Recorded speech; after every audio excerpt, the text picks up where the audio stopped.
ನಮಸ್ಕಾರ ಸ್ನೇಹಿತರೆ, ಶ್ರೀ ಕೃಷ್ಣ ಸಂದೇಶ ನಮ್ಮ ರೀಲ್ಸ್ ಯೂಟ್ಯೂಬ್ ಚಾನಲ್ಗೆ ನಿಮಗೆಲ್ಲರಿಗೂ ಸ್ವಾಗತ. ವೀಕ್ಷಕರೇ, ಪ್ರತಿಯೊಬ್ಬರಿಗೂ ಒಂದು ಸಮಯ ಅಂತ ದೇವರು ನಿಗದಿ ಮಾಡಿರ್ತಾನೆ. ಏನು ಹಾಗಂದ್ರೆ ಅಂತ ಯೋಚನೆ ಮಾಡಬೇಡಿ. ಅಂದರೆ ಒಬ್ಬ ಮನುಷ್ಯ ಹುಟ್ಟಿದಾಗಿಂದ ಅವನು ಸಾಯೋ ತನಕ ಹೇಗಿರಬೇಕು, ಹೇಗೆ ಅವನು ಜೀವನದಲ್ಲಿ ಸವಾಲುಗಳನ್ನು ಎದುರಿಸಬೇಕು, ಹೇಗೆ ಅವನು ಜೀವನದಲ್ಲಿ ಮುಂದೆ ಬರಬೇಕು, ಹೀಗೆ ಹಲವಾರು ರೀತಿಯ ಆಯಾಮಗಳನ್ನು ಭಗವಂತ ನಾವು ಹುಟ್ಟೋ ಮುಂಚೆನೇ ನಿರ್ಧರಿಸಿ ಅದನ್ನು ನಮ್ಮ ಹಣೆ ಬರಹದಲ್ಲಿ ಬರೆದು ಕಳಿಸ್ತಾನಂತೆ. ಭಗವದ್ಗೀತೆಯಲ್ಲಿ ಹೇಳೋ ಪ್ರಕಾರ ಕರ್ಮಗಳ ಅನುಸಾರ ಮನುಷ್ಯನ ಜನ್ಮ ತಾಳತ್ತೆ. ಅಂದರೆ ಒಂದು ಆತ್ಮ ತನ್ನ ಒಂದು ನಿರ್ಧಾರಿತವಾದಂತಹ ಜನನದೊಂದಿಗೆ ಈ ಭೂಮಿಗೆ ಪಾದಸ್ಪರ್ಶ ಮಾಡಿದಾಗ ಅವನು ಎಲ್ಲಿ ಹೇಗೆ ತನ್ನ ಕರ್ಮಗಳನ್ನು ನಡೆಸಬೇಕು, ತಾನು ಮಾಡಿದಂತಹ ಕರ್ಮಗಳಿಗೆ ಹೇಗೆ ಪ್ರತಿಫಲವನ್ನು ಪಡ್ಕೊಳ್ಬೇಕು ಅನ್ನೋ ರೀತಿಯಲ್ಲಿ ಅವನ ಜನ್ಮ ನಿರ್ಧಾರ ಆಗತ್ತೆ.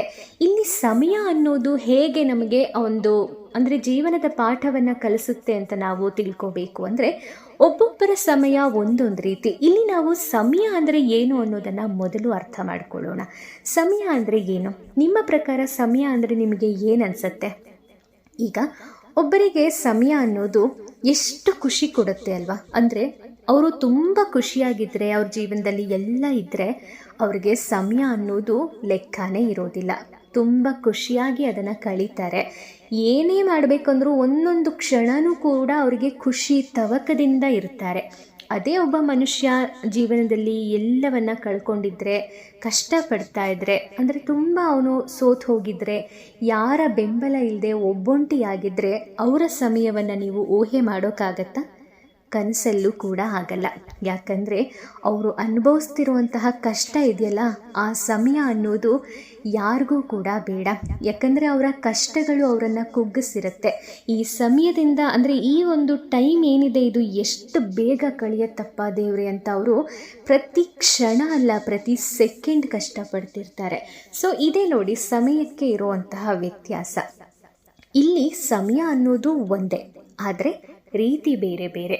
ಯಾಕೆ ಹೀಗೆ ಅನ್ನೋದಾದರೆ ಇದು ನಮ್ಮ ಮೈಂಡ್ ಸೆಟ್. ಈಗ ಖುಷಿ ಬಂತು ಅಂದಾಕ್ಷಣ ನಾವು ಸಮಯನ ಮರೆಯೋ ಅಷ್ಟು ಖುಷಿಯಾಗಿರ್ತೀವಿ. ಅದೇ ದುಃಖ ಬಂದರೆ ಈ ಸಮಯ ಯಾವಾಗಪ್ಪ ಹೋಗುತ್ತೆ ಅನ್ನೋವಂತಹ ಭಯ, ಆತಂಕ, ಚಿಂತೆ, ಕ್ರೋಧ, ಹೀಗೆ ಹಲವಾರು ಭಾವನೆಗಳ ಮೂಲಕ ನಾವು ಸಮಯವನ್ನು ಕಳಿತೀವಿ. ಆದರೆ ಇದೆಲ್ಲದಕ್ಕೂ ಪ್ರಮುಖವಾಗಿ ನಾವು ಯೋಚನೆ ಮಾಡಬೇಕಾಗಿರೋದು ಸಮಯ ಅನ್ನೋದು ಹಾಗೆ ಇರುತ್ತೆ. ನಮ್ಮ ಭಾವನೆಗಳು, ನಮ್ಮ ಮೈಂಡ್ ಸೆಟ್ಟಲ್ಲಿ ನಾವು ಆ ಸಮಯವನ್ನು ಖುಷಿ ಇಲ್ಲ ದುಃಖಕ್ಕೆ ನಾವು ಕನ್ವರ್ಟ್ ಮಾಡ್ತೀವಿ. ನಾವೇನು ಮಾಡಬೇಕು? ಈಗ ನಮಗೆ ಏನೋ ಸಮಸ್ಯೆ ಇದೆ, ಏನೋ ದುಃಖದಲ್ಲಿ ನಾವು ಇದ್ದೀವಿ ಅನ್ನೋದಾದರೆ ಆ ಸಮಯದಿಂದ ಹೊರಗಡೆ ಬರಬೇಕು ಅಂದರೆ ನಾವು ಮಾಡಬೇಕಾಗಿರೋದು ಇಷ್ಟೇ: ಭಗವಂತನೊಂದಿಗೆ ನಮ್ಮ ಜೀವನವನ್ನು ನಡೆಸಬೇಕು. ಹೇಗೆ ಅಂತ ನೀವು ಯೋಚನೆ ಮಾಡ್ತಿದ್ದೀರಾ? ನೀವು ಭಗವಂತನಿಗೆ ನಿಮ್ಮನ್ನು ಅರ್ಪಿಸ್ಕೊಳ್ಳಿ. ಈಗ ಖುಷಿ ಸಮಯದಲ್ಲಿ ನೀವು ಭಗವಂತನನ್ನು ಮರೆತು ಬಿಟ್ಟರೆ ಖಂಡಿತ ಅದು ತಪ್ಪಾಗತ್ತೆ. ನೀವು ಏನೋ ಒಂದು ದೇವರ ಆಶೀರ್ವಾದದಿಂದ ನಿಮ್ಮ ಜೀವನದಲ್ಲಿ ಎಲ್ಲ ಇದೆ, ನೀವು ಏನೇನು ಬೇಡ್ಕೋಬೇಕು ಅಥವಾ ಏನೇನೆಲ್ಲ ಇರಬೇಕು ಅಂತ ನೀವು ಆಸೆ ಪಟ್ಟಿದ್ರು ಅದೆಲ್ಲವನ್ನು ಭಗವಂತ ನಿಮಗೆ ಕರುಣಿಸಿದ್ದಾನೆ ಅಂತ ಅಂದ್ಕೊಳ್ಳಿ. ಆಗ ನೀವೇನು ಮಾಡ್ತೀರಾ? ದೇವರನ್ನು ನೆನೆಸ್ಕೊಳ್ಳೋದೇ ಇಲ್ಲ. ನೀವು ಮಾಡೋ ಕೆಲಸದಲ್ಲಾಗಲಿ ಅಥವಾ ನಿಮ್ಮ ಒಂದು ಜೀವನದಲ್ಲಿ ಏನು ಬೇಕೋ ಅದೆಲ್ಲವನ್ನು ನೀವು ಭಗವಂತನಿಗೆ ಸಮರ್ಪಣೆ ಮಾಡೋದನ್ನೇ ಮರ್ತೋಗ್ಬಿಡ್ತೀರಾ. ಇದೇ ತಪ್ಪು.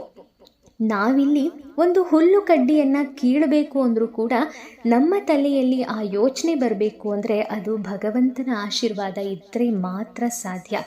ನಮ್ಮ ಆಲೋಚನೆಯೇ ಭಗವಂತ. ಈ ದೇಹವನ್ನು ಕೊಟ್ಟಿರೋ ಭಗವಂತ ನಮಗೆ ಆಲೋಚನೆಗಳನ್ನು ಕೂಡ ಕೊಟ್ಟಿರ್ತಾನೆ. ನಾವು ತಪ್ಪು ಮಾಡಬೇಕಾ ಅಥವಾ ನಾವು ಆ ತಪ್ಪಿಂದ ಹೇಗೆ ಹೊರಗಡೆ ಬರಬೇಕು ಅಥವಾ ನಾವು ತಪ್ಪೇ ಮಾಡಬಾರ್ದು, ಈ ರೀತಿ ಎಲ್ಲವನ್ನ ನಿರ್ಧಾರ ಮಾಡಿ ಬದುಕಬೇಕಾಗತ್ತೆ. ನಮಗೆ ಈ ಜೀವನವನ್ನು ಕೊಟ್ಟಿರುವಂತಹ ಭಗವಂತನಿಗೆ ನಾವು ಸದಾ ಕರುಣಾಮಯಿ ಆದಂತಹ ಭಗವಂತನಿಗೆ ಸದಾ ನಮ್ಮ ಜೀವನವನ್ನು, ನಮ್ಮ ಪ್ರತಿದಿನವನ್ನು ಸಮರ್ಪಣೆ ಮಾಡ್ತಾ ಬರಬೇಕಾಗತ್ತೆ.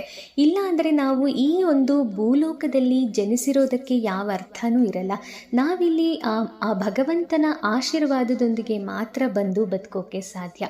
ಭಗವಂತನ ಕೃಪೆ ಇಲ್ಲ ಅಂದರೆ ನಾವಿಲ್ಲಿ ಒಂದು ಕ್ಷಣ ಕೂಡ ಇರೋಕ್ಕಾಗಲ್ಲ.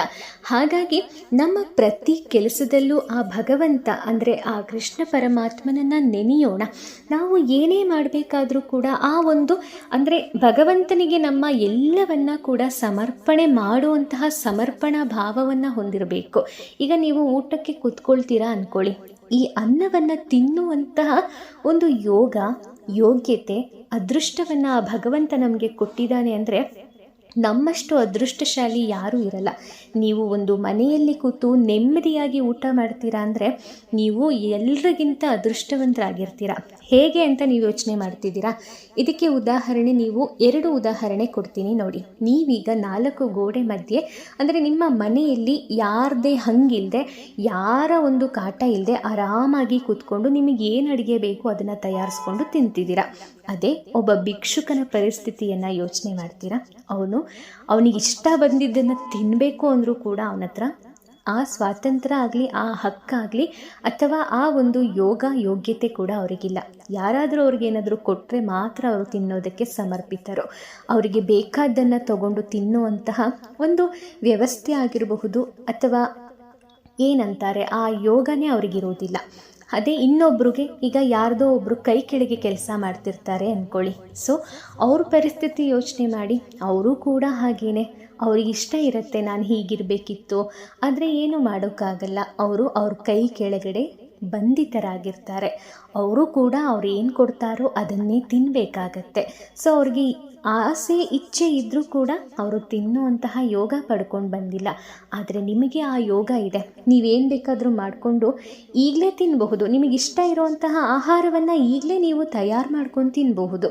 ಸೊ ಹಾಗೆ ನಮಗೆ ದೇವರು ಇಂಥ ಅದೃಷ್ಟ ಕೊಟ್ಟಿದ್ದಾನಲ್ಲ ಅನ್ನುವಂತಹ ಸಮರ್ಪಣೆ ನಮ್ಮಲ್ಲಿದ್ದಾಗ ಆ ಭಗವಂತ ಅಂದ್ಕೊಳ್ತಾನಂತೆ, ನಾನು ಇವನಿಗೆ ಕೊಟ್ಟಿದ್ದಕ್ಕೂ ಸಾರ್ಥಕ ಆಯಿತು.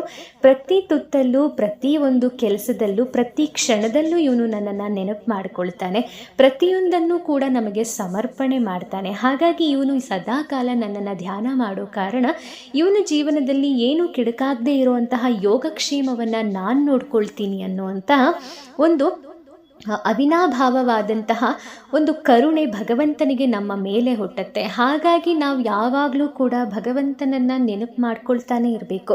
ಬೆಳಗ್ಗೆ ಎದ್ದಾಗಿಂದ ಹಿಡಿದು ರಾತ್ರಿ ನಾವು ಮಲಗೋವರೆಗೂ ಕೂಡ ಭಗವಂತನ ನಾಮಸ್ಮರಣೆ ಮಾಡ್ತಾ ಇರಬೇಕು. ಹೇಗೆ ಅಂತ ಯೋಚನೆ ಮಾಡಬೇಡಿ. ನೀವು ಪ್ರತಿಯೊಂದನ್ನು ಕೂಡ ನಿಮ್ಗೆ ಯಾರಾದರೂ ಏನಾದರೂ ಹೇಳಿದ್ರೆ ಕೃಷ್ಣಾರ್ಪಣ ಮಸ್ತು ಅಂತ ಹೇಳಿ, ಅಂದರೆ ನಿಮಗೆ ಅದನ್ನು ಭಗವಂತನೇ ಆ ಜವಾಬ್ದಾರಿನ ನಿಮಗೆ ಕೊಟ್ಟಿದ್ದಾನೆ ಅಂತ ನೀವು ಭಾವಿಸಬೇಕು. ಸೊ ಯಾರಾದರೂ ಬಂದು ಏನಾದರೂ ನಿಮ್ಮನ್ನು ಮಾತಾಡಿಸಿದ್ರೆ ಅಥವಾ ನಿಮ್ಮ ಒಂದು ಯೋಗಕ್ಷೇಮ ವಿಚಾರಿಸಿದ್ರೆ ಭಗವಂತನೇ ಬಂದು ಈ ರೀತಿ ನನ್ನ ಯೋಗಕ್ಷೇಮವನ್ನು ವಿಚಾರಿಸ್ತಿದ್ದಾನೆ ಅನ್ನುವಂತಹ ಭಾವನೆ ನಿಮ್ಮಲ್ಲಿ ಬರಬೇಕು. ಎಲ್ಲವನ್ನ ಕೂಡ ನೀವು ಅಂದರೆ ಇಲ್ಲಿ ನೀವು ಥಿಂಕ್ ಮಾಡಬೇಕಾಗಿರೋದು ಇಷ್ಟೇ, ಎಲ್ಲವನ್ನ ನೀವು ಪಾಸಿಟಿವ್ ಆಗಿ ಥಿಂಕ್ ಮಾಡಬೇಕು. ಎಲ್ಲೂ ಕೂಡ ನಿಮ್ಮ ಮೈಂಡಲ್ಲಿ ನೆಗೆಟಿವ್ ಅನ್ನೋದು ತುಂಬೋಕೆ ಬಿಡಬೇಡಿ. ಎಲ್ಲವನ್ನ ಪಾಸಿಟಿವ್ ಆಗಿ ಅಂದರೆ ಎಲ್ಲವನ್ನ ನೀವು ಒಂದು ಆಧ್ಯಾತ್ಮಿಕವಾದಂತಹ ಕಲ್ಪನೆಯಲ್ಲಿ ನೀವು ನೋಡ್ತಾ ಹೋದ್ರಿ ಅಂದರೆ ಈ ಜಗತ್ತೇ ಒಂದು ವಿಸ್ಮಯ ಅನಿಸೋಕ್ಕೆ ಶುರುವಾಗುತ್ತೆ. ಈ ಜಗತ್ತೇ ಒಂದು ಅದ್ಭುತ ಅನಿಸೋದಕ್ಕೆ ಶುರುವಾಗುತ್ತೆ. ನಿಮಗೆ ಹೌದು, ನನಗೆ ಗೊತ್ತು ನಿಮಗೆ ತುಂಬ ಕಷ್ಟ ಇದೆ, ನೀವೇನೇನೋ ಜೀವನದಲ್ಲಿ ಹರಸಾಹಸ ಪಟ್ಕೊಂಡು ಬದುಕ್ತಿರ್ತೀರಾ, ಅದು 100% ನಿಜ, ಇಲ್ಲ ಅಂತ ನಾನು ಹೇಳಲ್ಲ. ನಿಮ್ಮ ಕಷ್ಟ ಏನಿದೆ ಅದು ನಿಮಗಷ್ಟೇ ಗೊತ್ತಿರುತ್ತೆ. ನಿಮ್ಮ ಕಷ್ಟಕ್ಕೆ ಬೇರೆ ಯಾರ ಕೈಲೂ ಅದನ್ನು ಒಂದು ಫೇಸ್ ಮಾಡೋಕ್ಕಾಗಲ್ಲ. ಆ ಥರ ಒಂದು ಕಷ್ಟದ ಪರಿಸ್ಥಿತಿಯಲ್ಲಿ ನೀವು ಇದ್ದೀರಾ, ಹೌದು, ಇಲ್ಲ ಅಂತ ನಾನು ಹೇಳ್ತಿಲ್ಲ. ಆದರೆ ಅದನ್ನು ಭಗವಂತನಿಗೆ ನೀವು ಮನವರಿಕೆ ಮಾಡೋ ರೀತಿ ಇದೆಯಲ್ಲ, ನೀವು ಭಗವಂತನನ್ನು ಪ್ರತಿ ಕ್ಷಣ ನೆನಪು ಮಾಡಿಕೊಂಡು ಅವನಿಗೆ ನಿಮ್ಮ ಸಮಸ್ಯೆಯನ್ನು ಕನ್ವರ್ಟ್ ಮಾಡೋ ವೇ ಅಥವಾ ರೀತಿ ಇದೆಯಲ್ಲ, ಅದು ಮಾತ್ರ ನಿಮ್ಮನ್ನು ಭಗವಂತನವರೆಗೂ ಕರ್ಕೊಂಡು ಹೋಗೋದಕ್ಕೆ ಇರುವಂತಹ ದಾರಿ. ಹಾಗಾಗಿ ನೀವು ನಿಮಗೆ ಎಷ್ಟೇ ಕಷ್ಟ ಇರಲಿ, ಏನೇ ಸಮಸ್ಯೆ ಇರಲಿ, ಅದೆಲ್ಲವನ್ನು ಭಗವಂತನಿಗೆ ಕನ್ವೆ ಮಾಡ್ತಾ ಹೋಗಿ. ನಿಮ್ಮ ಒಂದು 5 ನಿಮಿಷ ಭಗವಂತನ ಮುಂದೆ ಕೂತು ಧ್ಯಾನ ಮಾಡಿ. ಧ್ಯಾನ ಅಂದರೆ ನೀವು ಭಗವಂತನ ನಾಮಸ್ಮರಣೆ ಮಾಡ್ತಾ ನಿಮ್ಮ ಕಷ್ಟಗಳನ್ನು ದೇವರಿಗೆ ಹೇಳ್ಕೊಳ್ಳಿ. ಭಗವಂತ ಈ ಒಂದು ಜೀವಕ್ಕೆ ಯಾಕೆಷ್ಟು ಕಷ್ಟ ಕೊಡ್ತಾ ಇದೆಯಾ, ನಾನು ಏನಾದರೂ ಮಾಡಿ ಈ ಸಮಸ್ಯೆಯಿಂದ ಹೊರಗಡೆ ಬರಬೇಕು ಅಂತ ನಿನ್ನನ್ನು ಪ್ರತಿ ಕ್ಷಣ ಹಂಬಲಿಸಿ ನೆನೆಸ್ಕೊಳ್ತಾ ಇದ್ದೀನಿ. ನೀನು ಈ ಒಂದು ಸಮಸ್ಯೆ ಸಮಸ್ಯೆಯಿಂದ ಹೊರಗಡೆ ಬರೋದಕ್ಕೆ ನನಗೆ ಸಹಾಯ ಮಾಡು ಅಂತ ನೀವು ಯೋಚನೆ ಮಾಡಿ, ಅಂದರೆ ಒಂದು ಪ್ರಾರ್ಥನೆಯನ್ನು ಮಾಡಿ. ಖಂಡಿತ ಆ ಭಗವಂತ ನಿಮ್ಮ ಮೇಲೆ ಕರುಣೆ ತೋರಿಸ್ತಾನೆ. ನೀವು ನಿಮ್ಮ ಸಮಸ್ಯೆಯಿಂದ ಹೊರಗಡೆ ಬರೋದಕ್ಕೆ ಒಂದು ದಾರಿಯನ್ನು ಖಂಡಿತ ಕೊಡ್ತಾನೆ. ಇವತ್ತಿನಿಂದ ಅಲ್ಲ, ಈಗಲಿಂದಾನೇ ಅದನ್ನು ಪ್ರಾರಂಭ ಮಾಡಿ ಸ್ನೇಹಿತರೆ. ಅದಕ್ಕೆ ಯಾರ ಸಮಯ ಎಷ್ಟಿದೆ ಅನ್ನೋದು ಯಾರಿಗೂ ಕೂಡ ತಿಳಿದಿಲ್ಲ. ಇರೋ ಅಷ್ಟು ಸಮಯ ನಮ್ಮ ಜೀವನವನ್ನು ಭಗವಂತನಿಗಾಗಿ ಸಮರ್ಪಣೆ ಮಾಡೋಣ. ಏನಂತೀರಾ ವೀಕ್ಷಕರೇ? ನೀವು ನಿಮ್ಮ ಜೀವನದಲ್ಲಿ ಏನೇ ಕಷ್ಟಪಟ್ಟಿರಲಿ, ಎಲ್ಲ ಕಷ್ಟಗಳಿಗೂ ಕೊನೆ ಅನ್ನೋದು ಇದ್ದೇ ಇರುತ್ತೆ. ಚಿಂತೆ ಮಾಡೋ ಅಗತ್ಯ ಖಂಡಿತ ಇಲ್ಲ. ಈ ವಿಶೇಷವಾದಂತಹ ಒಂದು ಮಾರ್ಗದರ್ಶನ, ಈ ಒಂದು ಸಂದೇಶ ನಿಮಗೆ ಇಷ್ಟ ಆಗಿದರೆ ದಯವಿಟ್ಟು ಅದನ್ನು ಕಮೆಂಟ್ ಮೂಲಕ ಬರೆದು ತಿಳಿಸಿ. ಹಾಗೆ ನೀವು ಇದೇ ರೀತಿಯ ಸ್ಫೂರ್ತಿದಾಯಕವಾದ ವಿಚಾರಗಳನ್ನು ತಿಳಿಯಲು ನಮ್ಮ ರೀಲ್ಸ್ ಯೂಟ್ಯೂಬ್ ಚಾನಲ್ಗೆ ಸಬ್ಸ್ಕ್ರೈಬ್ ಮಾಡ್ಕೊಳ್ಳಿ. ಮುಂದಿನ ವಿಡಿಯೋದಲ್ಲಿ ಮತ್ತೆ ನಾನು ನಿಮ್ಮೆಲ್ಲರನ್ನೂ ಭೇಟಿ ಮಾಡ್ತೀನಿ. ಓಂ ಶ್ರೀ ಕೃಷ್ಣಾಯ ನಮಃ. ಆ ಕೃಷ್ಣ ಪರಮಾತ್ಮ ನಿಮಗೆಲ್ಲರಿಗೂ ಒಳ್ಳೆಯದನ್ನು ಮಾಡಲಿ. ಧನ್ಯವಾದಗಳು.